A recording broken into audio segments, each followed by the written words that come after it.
In the glaciers of the Mount Beluga, the two largest rivers of the Altai are born, Katun and Buktama. They look like two sisters at their sources, but they flow in different directions. The Katun River flows into Bia River in the territory of Russia, and the Buktama River in Kazakhstan flows into the Irtysh River. Having separated at the tops of the Mount Beluga, the two sisters meet again after 3,000 kilometers in the full-flowing river of Ob to carry the glacial waters of Altai to the Arctic Ocean. This time the permanent outdoor KZ TV expedition will make a horse trip along the Listvyag Ridge. It divides the basins of the rivers of Katun and Buktama. We will get acquainted with flora and fauna of the Altai taiga, visit marl breeders, learn the secrets of preparing curative marl velvets, visit the ancient gold mining plant, catch some fat graylings and climb up the Salkin-Chuky Pass, from where the perfect view to the Mount Beluga opens.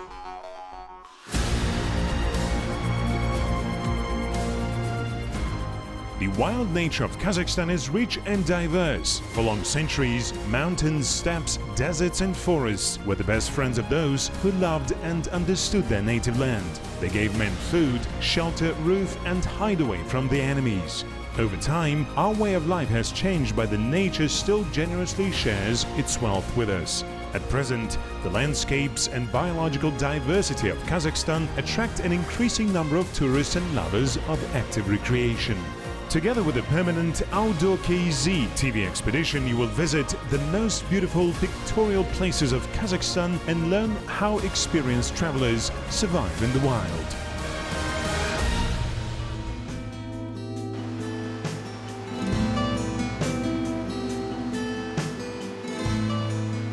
The Altai fairy tale began already where the Buktama River falls into the Buktama water reservoir. Going down to the valley, the Buktama River changes its stormy temper, gradually turns into a calm bottomland river. Its length is about 350 kilometers and the basin area is more than 12,000 square kilometers. A significant part of the river valley situated on the territory of Zyryanovsk district is covered with mountain taiga forests. That is why these places are also called the green lungs of the East Kazakhstan region. There are many tourist bases and recreation areas here. Our expedition decided to rest a little on one of them in order to gain strength for a horse journey into the wild wilds of Altai. Our rest day we devoted to studying the tourist infrastructure around the water reservoir. Recreation areas are continuously running along the shore of the Golden Gulf. Here you can find an accommodation for every taste and for any wallet. It is possible to rent a suite with all conveniences for 12,000 tenge per day, but we chose a timber crib right on the lake shore for 5,000 tenge per day.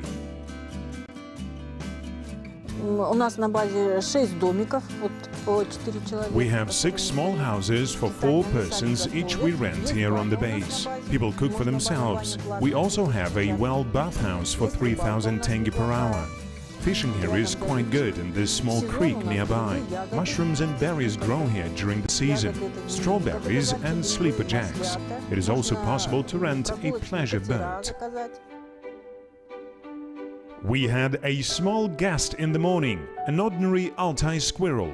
This small animal has got used to the abundance of tourists and is not afraid of people at all. He walked slowly along the board of the railing and, hasn't discovering anything edible, gave us an offended look. We had to find something tasty right away. The squirrel grabbed the cracker and instantly disappeared into the branches of the nearest pine. Apparently, 5 to 10 squirrel pups with an excellent appetite are waiting for their mom in their nest. Over the summer, squirrels have time to grow 2 broods of pups. There are 3 subspecies of squirrels living in the Kazakh part of the Altai: Kalbin, Teleut and common one.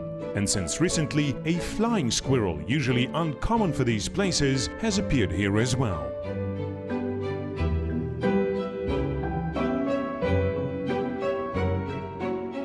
In the wild, squirrels eagerly eat the pine cones. There is no shortage in food. The banks of the Golden Gulf are overgrown with pine forests. The pine is fond of dry, sandy soils of the ancient floodplain of the Irtysh River. For millions of years, the river has carried sands on its shores, forming high hillocks. A pine can live up to 500 years and grow all the time. If it is not cut down for several hundred years, it can grow up to 50 meters in height and up to 2 meters in girth.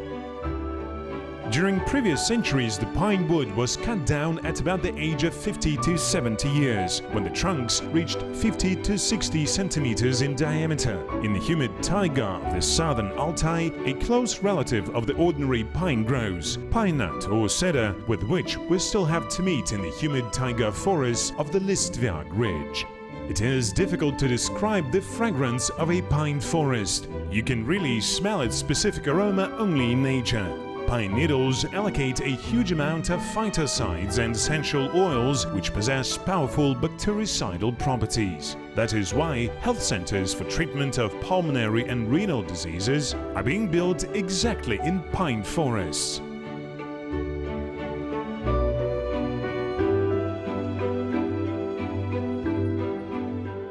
The evening on the shore is quite fresh. The daytime air temperature rises up to 30 degrees and the water warms up to 22 degrees. The Bukhtarma Reservoir is one of the 5 largest artificial water reservoirs in the world. The Bukhtarma hydropower plant was built in 1960 and the reservoir has been filled in 6 years. Now its length is 425 kilometers and the largest width is 35 kilometers. The average depth is 9.6 meters. Industrial and tourist navigation is developed across the reservoir. Its basin is rich in fish and is rightly considered one of the tourism pearls in Kazakhstan. Хорошо бы отдохнуть недельку здесь в Сосновом Бору, но нам уже пора собираться в высокогорную часть казахстанского. It would be nice to spend a week in the pine forest, but it's time for us to leave the resort area and move to the highlands of Kazakhstan's Altai.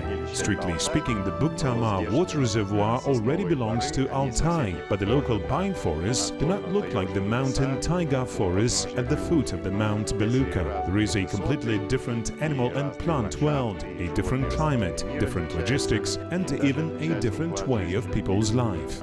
Although tourism develops in the both places, there are quite different kinds of tourism. Here it is rather a beach tourism, more looking like a vacation, and in the taiga zone, adventure tourism is highly developed. There are different target groups of clients and different approaches to the organization process. Here the process is needed to be put on a flow, and there each group of tourists has its own demands. And it's good that we have an opportunity to compare these two types of tourism. Today, the professional organizer of tourism, Manabek Abdulin, became our guide to the wonderful world of the Kazakh Altai. He was born and spent his childhood in these parts, then studied and engaged in business in the city, but returned here in adulthood and decided to devote his life to the development of tourism. The road stretches along the left bank of the Bukhtarma water reservoir towards the district center, the city of Zyryanovsk. It is located in the intermountain hollow between the ranges of Holzun and Listvyak. This area of the Altai mountain system is called the ore-bearing or Rudny Altai, since the region is rich in polymetallic ores and mining and metallurgical production has developed here since ancient times. At present, Zyryanovsk polymetallic industrial plant became the city-forming enterprise. The next waypoint of the expedition route is the village of Bolshenarim. The mountain chain protects the valley of the river Narim from severe northern cyclones from all the sides, so the microclimate there is favorable for agriculture. The fields of sunflowers and grain crops are stretching along the road. But the higher the car rises to the mountains, the less there are fields and the more pastures. Landscapes are gradually changing. The steppes give way to mountain taiga forests and alpine meadows. 30 kilometers from Katon-Karagay, the expedition route turns off the asphalted road to a country road along the Buktama River. Here begins the edge of the marl breeders and beekeepers. The population of the villages of Balek, Beloyo, Korobika and Akshabag has been breeding marals for hundreds of years. The distance of 80 kilometers from the road to the village of Akshabag, the expedition overcame in 3 hours. The name of the village of Akshabag is translated as White Poles. Previously was called the Upper Katun. The name of the village goes back to the first stage of the development of marl breeding. In the past centuries, when the wire netting was not available, the marl breeders were building barriers from white branches of birch and aspen. From a distance, aviaries for the marals seemed white. The systemic crisis in agriculture connected with the transition from a planned to a market economy has caused serious damage to the marl population, but now it is slowly recovering. Manabek and his wife Anna took a deeply unprofitable farm with a completely destroyed infrastructure and managed to put it on its feet. С распадом поголовье уменьшилось. В данный момент это хозяйство досталось нам. With the destruction of the farm, the livestock also decreased. Then this household went to us. We bought it with a plan to develop the livestock of marals and revitalize this village of Upper Katun. Because many people have moved from here. Only about 10 families remained. Now we have begun to improve conditions, pay salaries, and many people are returning back.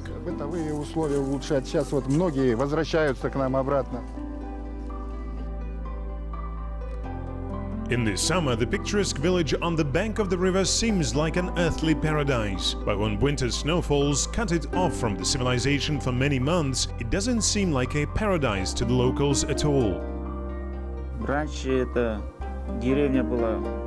This village used to be big. Here it was the largest population of marals, which reached up to 2,000 heads. With the collapse of the state farm, our stock has fallen sharply. There were no earnings here. People started to leave. They even left houses with furniture, moving to the city. Only 5 families remained here, but now with the formation of a new peasant farm, the conditions have improved. The roads began to be cleaned, the livestock of marals increased, the wages are paid. Now people are slowly returning.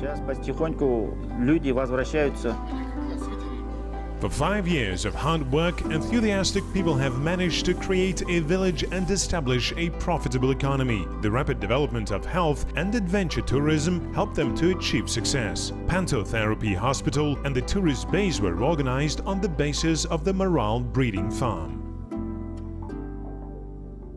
Today, members of the expedition can afford to luxuriate in comfortable rooms and amuse themselves with professional cuisine. Tomorrow, we're going to face the harsh romance of the equestrian trip along the Altai Taiga.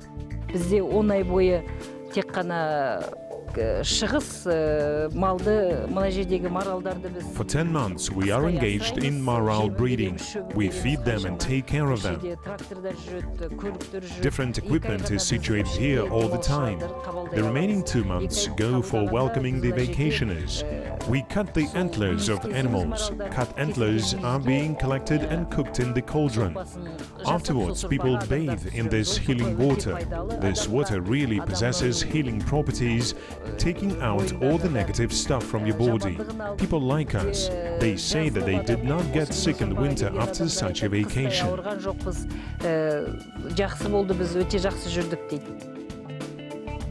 Traditional for the Altai population treatment methods such as marl antler baths, medicinal herbs and honey cannot be considered separately from the psychotherapeutic effect that nature has on the holiday makers. Active rest among crystal clear rivers and forests itself already gives such a charge of vivacity that it is enough until the next holiday. Осы мына жоғары Катунга Акшарбакка мен жылда келіп отырам. Өйткені бұл жерде керемет табиғат. I come to the Upper Katun, to the Aksharbak every year for health improvement. The nature here is very beautiful, and the received treatment allows us to feel wholehearted and healthy for the whole year.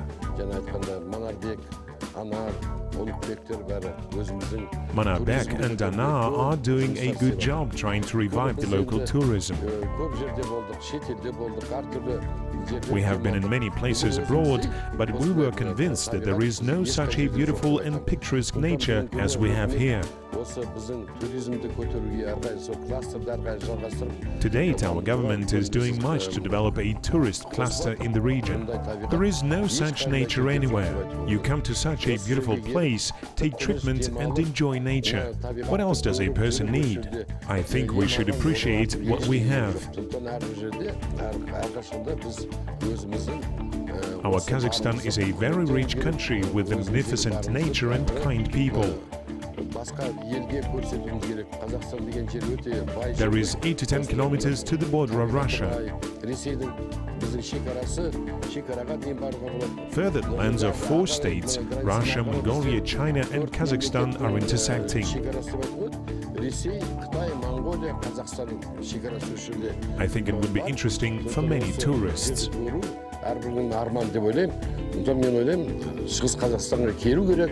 Өскемен арқылы осы жерде бұны кереметтерді көріп, осындай демалуға болады. Young antlers of morals were used in Chinese and Tibetan medicine back in ancient times. The ancient healers have noticed that the young antlers grow much faster than other biological tissue. In May, they look like small buttons similar to juice-poured buds, and in June they're already enormous antlers weighing up to 20 kilograms with a sweep of up to 2 meters. The ancient healers made a conclusion that the velvet antlers, like the buds of plants, possess the mystical life force which was called differently in different philosophical and religious systems. It must be said that the conceptualizations of the ancient healers were not so erroneous. This real life force actually exists. In 1855, it was scientifically described by the English physician Thomas Edison and got the name of hormones. Later, other biologically active substances were discovered. In the 60s of the 18th century, the Chinese began to buy velvet antlers from the hunters of the southern Altai. High prices stimulated an increase in catching volumes, which at the beginning of the 19th century led to a sharp decrease in the number of morals throughout the Altai. The reduction of the natural resources of valuable medicinal raw materials made the inhabitants of the South Altai develop technologies of game breeding. According to travelers, the first catch was made by the Sharipov brothers on the Listverk Ridge. They built an aviary from the white birch poles, which was called a garden. This name has got accustomed, and the moral cages are still called the gardens. In the wild, young calves of morals were caught, which are actually easy to catch in the first days of life. In 1836, the outstanding naturalist and explorer of Altai Friedrich August Gabler, in his work The Review of the Katun Mountains with the greatest Mount Beluga, already mentioned these domesticated animals. In the Soviet time, the population of morals in the Kazakh part of the Altai reached 15,000 individuals. However, the socialist way of moral breeding was focused mainly on the export of velvet antlers as a source of convertible currency in which the Soviet economy was needed. Health tourism began to develop only after Kazakhstan gained its independence.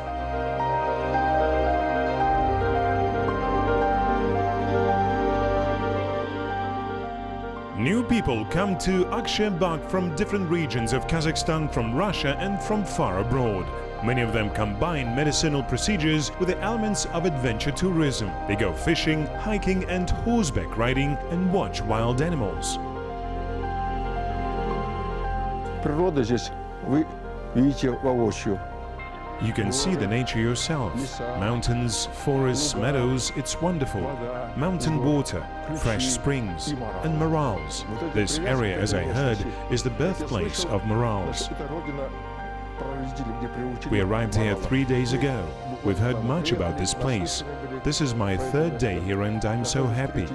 И просто я польщен, что попал сюда. Издревле Since ancient times, we all know that antler baths have a revitalizing effect on human health.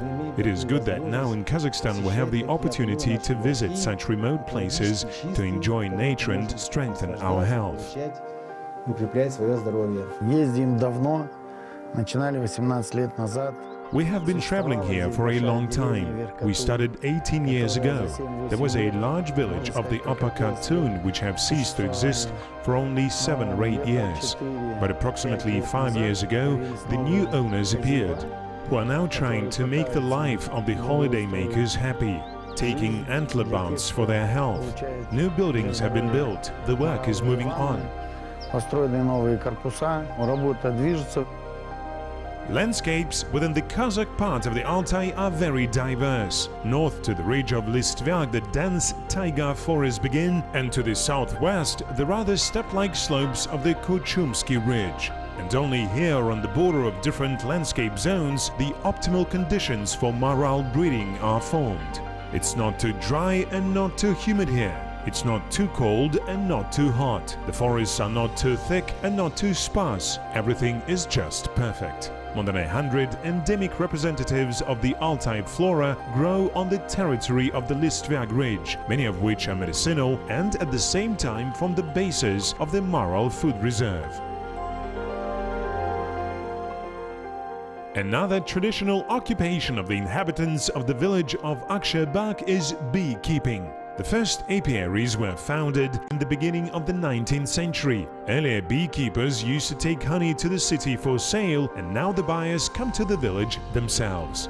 The Antlers therapy system is based on the slogan "Only ecologically clean products." Among these products, honey occupies a special place. If you collect honey from a monoculture, for example, from the fields of the holy cloves or knotweed, you can get a larger honey flow. But honey from the herbs of alpine meadows has a very different value. Biz осы жер біздің, biz осы жерге тек келген жоқпыз. Бұл біздің ата-бабамыздың жері болған. We had a reason to come here. This is the land of our ancestors. They left us these wonderful lands. Our dream is to save them for our grandchildren and great-grandchildren. In the future, we plan to organize other types of recreation.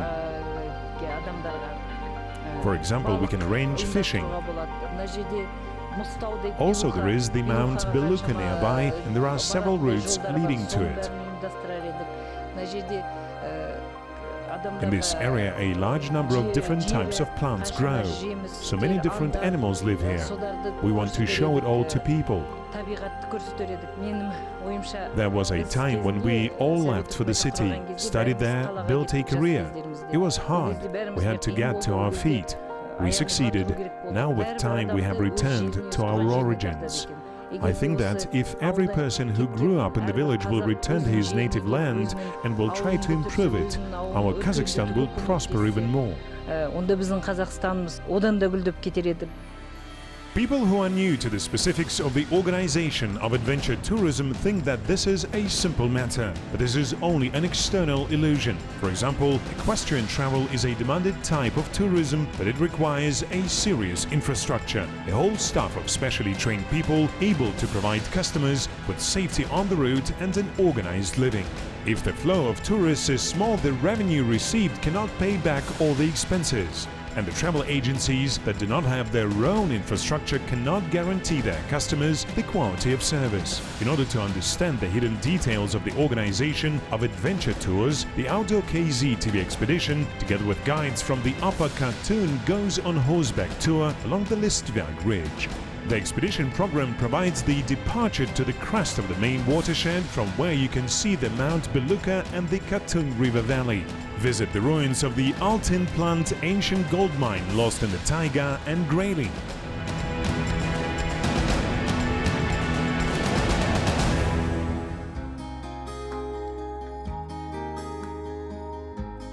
When cedar nubs begin to ripen, bears rise from the valleys to the cedar necks.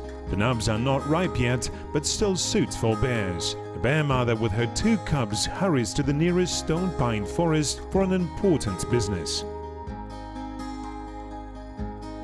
At the height of about 2,000 meters, the snow lies during the whole summer. At night, temperatures can drop to minus even in July.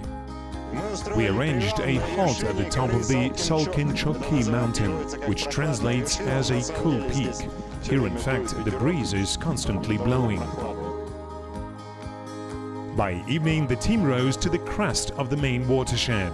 From the mountain pass, a view of the majestic Beluga River's beauty opens. Its tops almost always are hidden in the clouds, but even through the foggy haze, the stern power of the highest mountain of Siberia emerges. Beluga has two distinct peaks: the eastern peak of 4,509 meters and the western peak of 4,435 meters.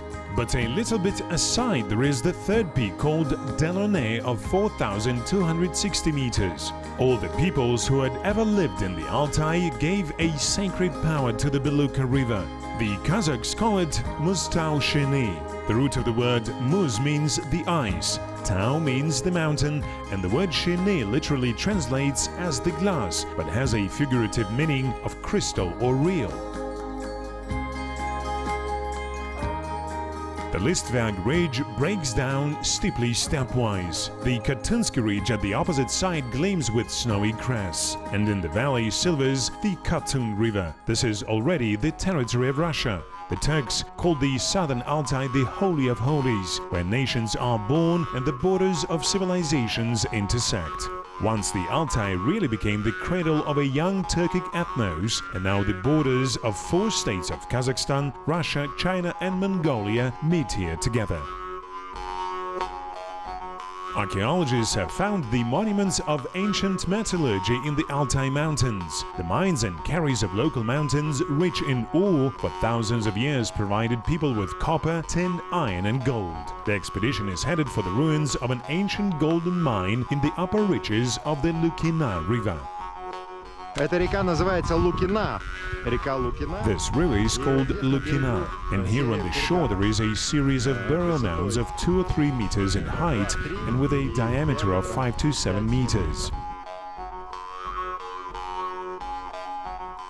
You can find traces of the activity of gold diggers of later eras near the ancient burial mounds. In the 18th and the first half of the 19th century, the hard hand of state power had not yet reached these places. Hundreds of adventurers, runaway peasants, robbers and lovers of wild freedom left for taiga in search of gold and freedom. Some of them found gold and others an unnamed grave. The picturesque ruins of the miners' huts, overgrown pits, decaying picks and spades and pale bones of the adventurers of the past remind us of the period of the Golden Rush.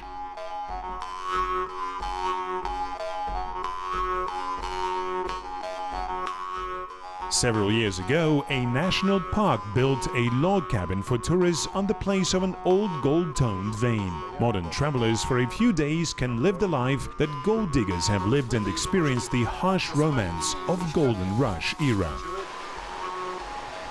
Вдоль берега реки вот много вот таких вот ям диаметром метра. There are many pits of a 3-meter diameter along the banks of the river. These are the remains of the pits. Here people were manually digging these pits or galleries. They took out the rock and washed it on the trays. This pit is about 50 meters from the shore, and there's the second, third, fifth and sixth one. Вторая, третья, четвертая, пятая, шестая. Весь берег изрыт. In hard-to-reach places where it was difficult to organize the industrial development of gold-bearing veins, gold was washed by the hands of the miners and under the Soviet power. Our grandmothers used to wash gold. There was a collection station in the village of Upper Katun. The gold has been washed in the old manner, on sheepskins, so what could they wash out? Just some grams. They brought everything and handed it to the collection station and took sugar, tea and other necessary goods instead. The busy schedule of the expedition forces the outdoor KZ TV expedition team to think about returning back. But what would an expedition be in the Altai Taiga without fishing the grayling? In search of fisherman happiness, our team sets to the headwaters of the river. In the spring, the grayling rises higher upstream, and in the second half of summer, it goes down. The grayling is usually being caught for a fly. Sometimes different insects are used as bait. Grayling is found in practically all rivers of the southern Altai. Amateur fishing is allowed all year round except the spawning period. Now here is the first catch. The expedition will not remain without a fish broth. Now we're sure that we will try the famous grayling so we can safely go back to the camp. After a hard expedition, it's good to take an antlers bath and drink a couple of cups of tea from the golden and marl roots. Relaxed and rejuvenated, the members of the outdoor KZ Permanent TV expedition can return to the tightness of cities. But the energy received in the Altai will be enough until the next trip.